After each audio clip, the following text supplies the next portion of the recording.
बहुजन सौरभ, बहुजनांच्या सामाजिक व सांस्कृतिक चळवळीचे मुखपत्र। नमस्कार, जय भीम। मैं एडवोकेट डॉक्टर सिद्धार्थ कामले, दैनिक बहुजन सौरभ का मुख्य संपादक हूँ। मैं आज थोड़ा अलग से मैं डिस्टर्ब भी हूँ। वो इसलिए डिस्टर्ब हूँ कि एक बात मुझे ऐसी लगती है कि हम लोगों ने कॉमन आदमी एक पर्टिकुलर पॉलिटिकल पार्टीज के साथ में हम जुड़े रहते हैं, उनके विचारधारा से जुड़े रहते हैं और उनको हम लोग वोटिंग करते हैं।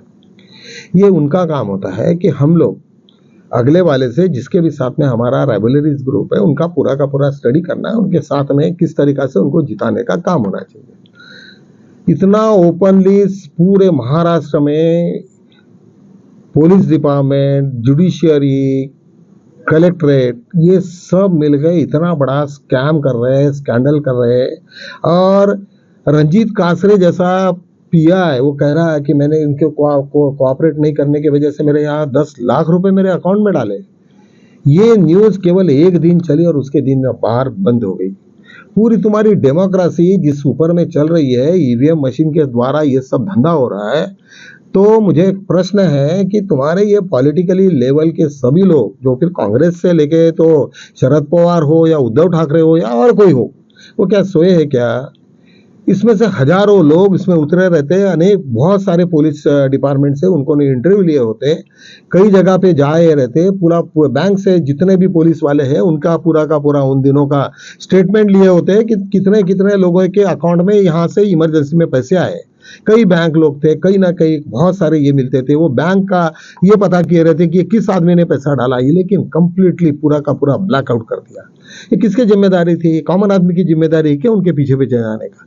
जब पॉलिटिकली तुम जब लड़ते हो, लाखों रुपए करोड़ों रुपए तुम फूकते हो, हारने के लिए फूकते हो क्या? तो तुम्हें यदि जर जीतना नहीं आता, तुम्हें यदि जर उस चीज का इलाज नहीं मालूम, कोई कैंसर है और बिना मतलब कोई भलती जगह पे तुम मलहम लगाओगे तो नहीं होगा, उसकी सर्जरी करनी है तुम्हें। जब सर्जरी करनी है और तुम सर्जरी नहीं करोगे तो मरोगे। ऐसे ही सिचुएशन आज हमारे सामने में आई है। हमें बड़ा आश्चर्य लगा।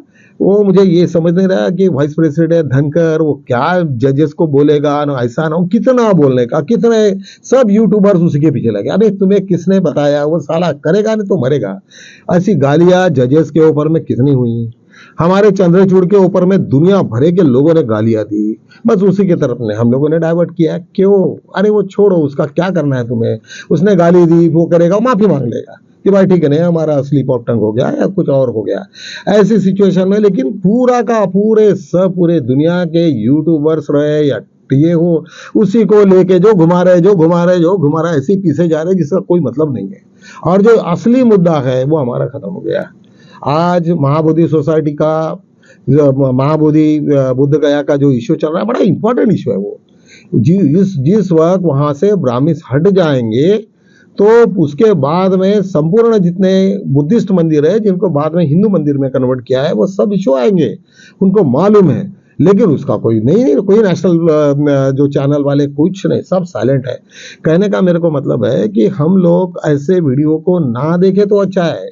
ऊपर का ही टाइटल ले कि जब है ही नहीं कुछ उसमें, क्या है वो धनकर बोले या कौन तुम्हारा जितने भी जो एमपी ने क्या बोला क्या नहीं किया, हमको क्या करना है।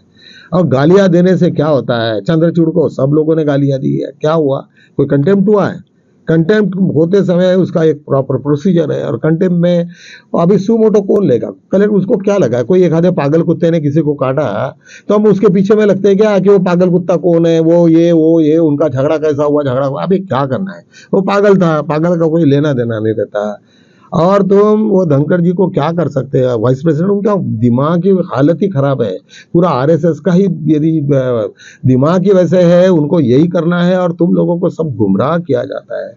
मेरे को कहने का यही है कि हम लोगों के सामने में बहुत सारे इश्यूज है, लेकिन हमारे यूट्यूबर जहाँ पैसा भी नहीं लगता, तो ऐसे भी नहीं कि भाई तुम्हें बहुत पैसा है, बहुत इन्वेस्टमेंट करना है, तुम घर में भी बैठ के अपने वीडियोस को अपलोड कर सकते हो। सेकंडली, अभी एक बहुत बड़ा नागपुर में मसला हुआ। एक हमारे गुरुदेव पाटिल ने, उन्होंने एक रिट पिटीशन फाइल की है, उनके जो इलेक्शन में धांधली हो गई थी उसका हुआ, केवल समन्स हो गया। ठीक है, समन्स होता है, नोटिस हुई है। अभी नोटिस होने के बाद में उसमें क्या था क्या नहीं था उसके ऊपर में हजारों वीडियो बन सकते थे, सब लोगों को और वीडियो और जनरल अपील हो सकती थी। आज तुम्हारे बीच में एक भी पार्टी ने ये नहीं किया कि भाई सब कॉमन लोगों के लिए कि भाई तुम्हें जो जो भी कुछ इंफॉर्मेशन हो गई वो इंफॉर्मेशन गुप्त रखे जाएंगे, और कैसा कैसा किसने किसने खेल क्या क्या हुआ सब लोगों ने डाला होता। कई लोगों को मालूम है, मुझे मालूम है, इवन हम लोगों को जब वो यहाँ से वो कलमेश्वर और यहाँ का ये नहीं, ये पिछले पहले के जो विधानसभा के ये हुए थे, मैंने कलेक्टर को लेटर लिखा कि यहाँ पे इतनी बड़ी लंबी लिस्ट है जिसमें फोटो नहीं, बहुत सारे जगह पे आधार कार्ड नहीं है, बहुत सारे जगह पे पता नहीं है, और ये इसके ऊपर में क्या कहना है करके मैंने भेजा हूँ, लेकिन कुछ नहीं, कोई उत्तर नहीं। अभी मेरे जैसा आदमी, हमें कोई लेना देना नहीं, ना पॉलिटिक्स से कुछ लेना देना है, उसका वजह से हम लोग एक वक्त पे जाते क्योंकि हमें बाकी भी हमारे तो काम पड़े हैं, उसके पीछे तो लगेंगे नहीं। तो ऐसे सिचुएशन में हमारे सामने में हम किसको कोचना चाहिए? आरएसएस को? अरे हम ही लोग खुद ये है उसमें जिम्मेदार है। जब भी कभी तुम्हारे ऊपर में, जब तुम गरीब होते हो या कुछ होते हो, बाबा साहब यही कहते हैं कि तुम अपने आप को इतना बुद्ध ये करे कि अपने आप का प्रशिक्षण ये करो, तुम स्वयं प्रकाशित हो जाओ, तुम समझो तुम्हें कि तुम्हारे ऊपर में कौन हमला कर रहा है, क्या हो रहा है।